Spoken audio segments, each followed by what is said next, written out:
And now we can look forward to this one. Two surfers who have some interesting head-to-head history. Last time they met was in this very same round last year, and the numbers were solid. So still looking to get things started here in this clash. The second heat between these two, and finding the inside position here will be Jake Marshall from Encinitas, California. Loading up, has some speed, clean flow. Nice little kick on the tail there. It's a medium-sized wall, but he's going to finish it with a dynamic closer.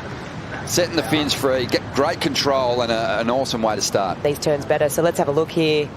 Opening wave of the heat, just slapping that one, and then moves through to this section. So notice that they were sitting a little bit further up towards the rincon, you know, and Jake's just absolutely belted that last section and rode out with ease. So yeah, obviously at the beginning stages of the heat, you know, surfers are sort of jostling for that priority. So Jake wanted that opening wave, and they're sitting that little bit further up, you know, towards that rincon area. Now that priority's established, might move a little bit more down to that bowl section. But yeah, smacked it. Love the flare. Meanwhile, out the back, Jake Marshall found some room under priority to add a backup score to the 5.83 here, Flick. Great release. As we mentioned before, he does it better than most. Yeah, just twisting and shouting his way through the top turn there on the first one, just getting loosey-goosey. I really liked it. He just has so much control. Obviously releases the fins, but has so much steeze while doing it. But it is going to be a lot of fun just seeing who dominates. I know Kipes has started well, Joe started well, but there was a lot of upsets early on. Yeah, I also struggled. Shocker. Having established a pretty healthy heat score total, when you reflect on what we saw in the previous heat, you know, it took Barron Mamiya the entire heat to amass 11.16 as a heat score total, and Jake Marshall's almost there in the opening stages here as we see Chianca throwing the tail, whipping the board into rotation, but unable to keep it under his feet. That we saw for years, obviously, consecutive point system, and then you get your winner at the end. As we see Joao having another roll of the dice here, just that'll be all she wrote for him, and then Jake out the back. Yeah, Jake, he knows that he needs to build on these scores to really put the heat on Chianca, and he's going to start this one nicely. Good variation through the opening stages of this ride as he now cuts back, and he's just going to get a little bit caught up in that white water. Things are starting to get that little bit more slow as we see Jake. Yeah, he's going to take this one without priority, and have a look at him just banking into these turns. Got a little stuck on the front foot there, but Kipes mentioned it before. This is the 487 flick during the break. Yeah, so nice little wrap there, and into a second one. So he's trying to claw his way back to your point, Ron, but yeah, it's tricky, right?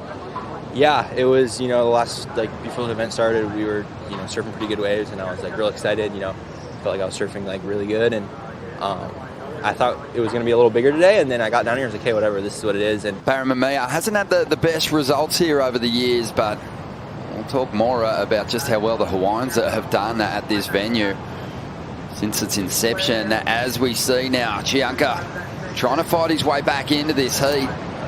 He did drop a 4.87 earlier on, so he's clawing back. And there's 9 minutes on the clock, so I think, here we go, let's see what Joao has to offer.